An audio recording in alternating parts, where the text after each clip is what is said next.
Breaking news director Ram Gopal వర్మకు నేడు విచారణ హాజరు కావాలని సిఐడి కళ్ళు నోటీసులు పంపారు. అయితే సినిమా ప్రమోషన్ లో బిజీగా ఉండడంతో తాను రాలేనని మరో 8 వారాలు టైం కావాలని కోరారు ఆర్జీవి.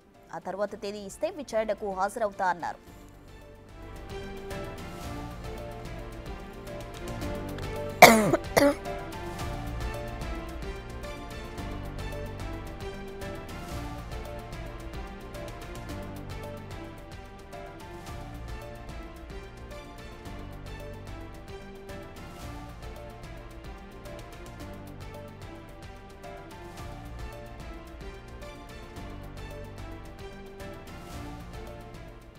తరువాత తేదీ ఇస్తే విచారణకు హాజరవుతానని సిఐడి ఇన్స్పెక్టర్ తిరుమలరావుకు వాట్సాప్ ద్వారా తెలియజేశారు ఆర్జీవి. అయితే ఆర్జీవి రిక్వెస్ట్ పై సిఐడి అధికారులు ఇంకా స్పందించలేదు.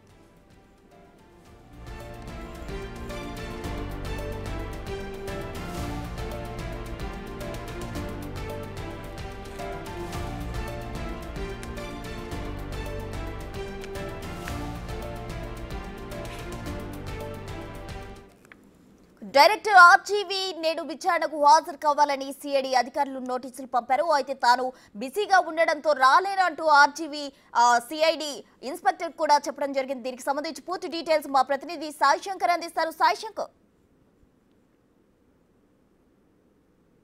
ప్రధానంగా టాలీవుడ్ సంచలన డైరెక్టర్ అయినటువంటి ఆర్జీవి రోజు గుంటూరు సిఐడి పోలీసులు ఇచ్చినటువంటి నోటీసు నేపథ్యంలో విచారణకు హాజరవ్వాల్సిన పరిస్థితి ఉంది. అయితే ప్రధానంగా ఆయన సోషల్ మీడియాలో గతంలో పెట్టినటువంటి పోస్టులకు సంబంధించి డిప్యూటీ సీఎం పవన్ కళ్యాణ్ పైన కానీ, అదేవిధంగా సీఎం చంద్రబాబు పైన, లోకేష్ పైన కించపరుస్తూ కూడా అనేక పోస్టులను కూడా ఆయన పెట్టినటువంటి నేపథ్యంలో దానికి సంబంధించి గుంటూరులో వంశీ అనేటటువంటి వ్యక్తి ఫిర్యాదు చేయడం జరిగింది. ఫిర్యాదు ఆధారంగా సిఐడి పోలీసులు అయితే ప్రస్తుతం గుంటూరు విచారణకు రావాలంటూ కూడా ఆర్జీవీకి నోటీసులు ఇచ్చారు. అయితే నిన్న సాయంత్రం వరకు కూడా ఆర్జీవీ విచారణకు హాజరవుతారనే విధంగా కూడా అందరూ అనుకున్నటువంటి పరిస్థితి ఉంది. అయితే నిన్న సాయంత్రం సమయంలో మాత్రం ఆయన ఆ పోలీసులకి ఆయన ద్వారా ఒక లేఖనైతే పంపించినట్టు కూడా తెలుస్తుంది. అంటే లాయర్ ద్వారా నోటీసు కూడా పంపించినట్టు తెలుస్తుంది. తాను కొంత సినిమాలకు సంబంధించినటువంటి ప్రమోషన్ లో ఉన్నటువంటి నేపథ్యంలో ఈ నెల 28న సినిమాకు సంబంధించినటువంటి ఫంక్షన్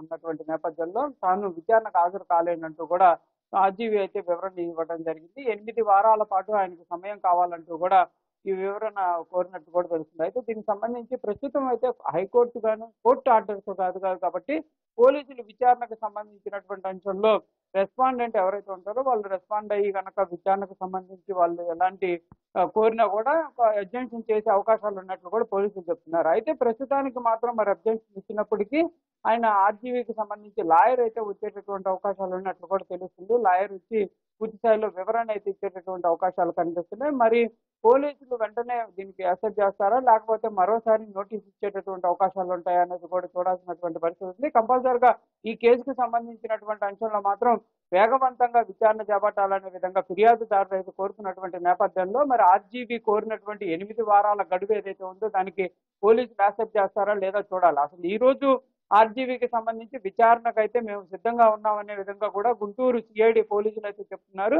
మరి ఆర్జీవీ ఇచ్చినటువంటి ఏదైతే తాను అబ్జెక్షన్ కోరుతూ అడిగినటువంటి అంశం ఏదైతే ఉందో దానిపైన మరి ఏ విధంగా ముందుకు వెళ్తారనేది చూడాలి. మరి లాయర్ వచ్చి నోటీసుకి సంబంధించి ఎలాంటి వివరణలు ఇస్తారు ఏంటి అనేది కూడా చూసిన తర్వాత పోలీసులు మరోసారి నోటీస్ ఇస్తారా, లేకపోతే ఆర్జీవీ కోరినట్టు 8 వారాల గడువు అయితే ఇచ్చేటటువంటి అవకాశాలు ఉంటుందా అనేది కూడా స్పష్టంగా తెలిసేటటువంటి అవకాశాలు కనిపిస్తున్నాయి. ప్రస్తుతం సాయి శంకర్, అయితే గతంలో మార్ఫింగ్ కేసుకు సంబంధించి కూడా విచారణకు హాజరు కావాలన్నప్పుడు ఆర్జీవీ టైం కోరడం జరిగింది. అయితే ఎట్టకేలకు అయితే విచారణకు హాజరయ్యారు. ఇప్పుడు కూడా విచారణకు హాజరు కమ్మని చెప్పినప్పుడు తాను బిజీగా ఉన్నానంటూ విచారణకు రాలేనంటూ కూడా ఆర్జీవీ చెప్తున్నారు. అంటే ఎందుకు ఆర్జీవీ ఇంతగా టైం తీసుకుంటున్నారు?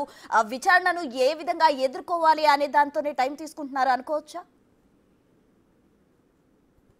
అంటే ప్రధానంగా ఇక్కడ లీగల్ గా మనం కనుక చూస్తే మాత్రం కంపల్సరీగా మనం ఏదైతే చెప్పినట్టు కంపల్సరీగా ఆయన విచారణ ఎదుర్కోవాలంటే కంపల్సరీగా ఏ విధంగా ముందుకు వెళ్ళాలి, ఎలాంటి ప్రశ్నలు అడుగుతారు అనే దానికి సంబంధించి పూర్తి స్థాయిలో ఒక అవగాహన వచ్చిన తర్వాతే విచారణకు హాజరయ్యేటటువంటి అవకాశం ఉన్నట్లు కూడా కొంత అయితే చర్చ జరుగుతుంది. ఎందుకంటే గతంలో ఇచ్చినటువంటి నోటీసులకు సంబంధించి కూడా ఒంగోలు పోలీసులు ఏవైతే ఇచ్చిన నోటీసులకి అనేక సార్లు కూడా ఆయన ఆపేటటువంటి ప్రయత్నం చేశారు. ఎటకేలకు ఒంగోలు పోలీసుల ముందు అయితే విచారణకు హాజరయ్యారు. దానికి కూడా చాలా సమయం తీసుకోవడం జరిగింది. అసలు ఎస్కేప్ అవ్వటం జరిగింది. చాలా వరకు ఆయన పోలీసులు పట్టుకునేటటువంటి ప్రయత్నం చేసినా ఎక్కడ దొరకకుండా అజ్ఞాతంలోకి వెళ్ళడం ఇవన్నీ చేశారు. ప్రస్తుతం మరి గుంటూరు సిఐడి పోలీసులు ఇచ్చినటువంటి విచారణ సమయంలో మాత్రం రెస్పాండ్ అయితే అయ్యారు, కానీ విచారణకు అయితే హాజరు కాలేనని చెప్తున్నారు. కాబట్టి మరి పోలీసులు ఎలా తీసుకుంటారో చూడాలి. కంపల్సరిగా ఆర్జీవీ అయితే విచారణలో ఎదుర్కోవడానికి సిద్ధంగా లేక ఇలాంటి అధ్యక్షులు అడుగుతున్నారు అనేది మాత్రం కొంచెం చర్చ నడుస్తుంది. కాకపోతే సినిమాలకు సంబంధించినటువంటి అంశం ఉంది కాబట్టి మరి సినిమాలు నిజంగానే సినిమాల ప్రమోషన్ అనేది ఒక రోజు 2 రోజులు జరిగేటటువంటి ప్రమోషన్కి 8 వారాల సమయం అడగటం ఎంతవరకు ఏంటనేది కూడా ఒకసారి అయితే పోలీసులు కూడా పరిశీలించేటటువంటి అవకాశాలు ఉంటాయి. వాళ్ళు కూడా కంపల్సరిగా ఈ కేసులో ఒకవేళ ఆర్జీవీ కోరినట్టు 8 వారాల గడువుకు సంబంధించి వాళ్ళు కూడా లీగల్ డిస్ప్యూట్స్ ఏవైతే ఉంటాయో అవన్నీ పరిశీలించి ఆర్జీవీకి ఎగ్జామ్షన్ ఇవ్వాలా, లేకపోతే మరోసారి నోటీసులు ఇవ్వాలా, లేకపోతే ఏ విధంగా ఈ కేసులో ముందుకు వెళ్ళాలనేది కూడా చూసేటటువంటి అవకాశాలు అయితే స్పష్టంగా కనిపిస్తున్నాయి. కానీ ఆర్జీవీ అడిగినంత సమయం అయితే ఇచ్చేటటువంటి అవకాశాలు ఉండకపోవచ్చు అనేది మాత్రం తెలుస్తున్నటువంటి పరిస్థితి ఉంది. మరి ఒకవేళ కనుక మళ్ళీ నోటీసులు ఇస్తే ఆర్జీవీ ఏ విధంగా రెస్పాండ్ అవుతారు ఏంటనేది కూడా చూడాలి. ఈ ఈ అంశాలకు సంబంధించినటువంటి వాటిలో విచారణ అనేది ఏ విధంగా జరుగుతుంది అనేది కూడా ఒకసారి అవగాహన వచ్చిన తర్వాత చాలా మంది బయటకు వచ్చి విచారణను ఎదుర్కొంటున్నటువంటి పరిస్థితులు ఉన్నాయి. ఎందుకంటే వరుసగా అనేక కేసుల్లో కూడా చాలా మందిని విచారణ జరుగుతున్నాయి. ఎందుకంటే రఘురామకృష్ణరాజు కేసుకు సంబంధించినటువంటి అంశాలలో కూడా చాలా మంది సమయం తీసుకొని వాళ్ళు పోలీసుల ముందుకు వస్తున్నటువంటి పరిస్థితులు ఉన్నాయి. కాబట్టి కంపల్సరీగా ఈ సోషల్ మీడియాకి సంబంధించినటువంటి కేసుల విషయంలో ఆర్జీవీ కూడా కంపల్సరీగా ఈ ఈ ఈ అంశాన్ని ఏ విధంగా తీసుకెళ్తారో చూడాలి. ఒకవేళ మరి పోలీసులు ఈ అబ్జెక్షన్ కానీ ఈ నోటీసులకు సంబంధించి ఇట్లానే ఉంటారా, లేకపోతే గతంలో వైఎస్ఆర్సీపీ నేతలను ఎక్కడ ఉంటే అక్కడ తీసుకొని వచ్చి అరెస్ట్ చేసి కోర్టు ముందు హాజరుపరిచినట్లు కూడా ఆర్జీవీని ఏమన్నా హాజరుపరిచేటటువంటి అవకాశాలు ఉంటాయో చూడాలి. ఎందుకంటే వైసీపీకి సంబంధించినటువంటి నేతలు అయితే ఎవరైతే సోషల్ మీడియాకి సంబంధించినటువంటి కేసుల విషయంలో కంపల్సరీగా వాళ్ళందరినీ అరెస్టులే చేశారు. డైరెక్ట్ గా అరెస్ట్ చేసి కోర్టుకు తీసుకొని వచ్చి ప్రొడ్యూస్ చేసినటువంటి పరిస్థితులు ఉన్నాయి. మరి ఆర్జీవీకి ఎగ్జామ్షన్ ఇస్తారా, లేకపోతే కీలకంగా పోలీసులు ముందుకు వెళ్ళేటటువంటి పరిస్థితులు ఉంటాయనేది కూడా ఈ రోజు అయితే తెలిసేటటువంటి అవకాశాలు కూడా స్పష్టంగా కనిపిస్తుంది. Right, thank you Sai Shankar.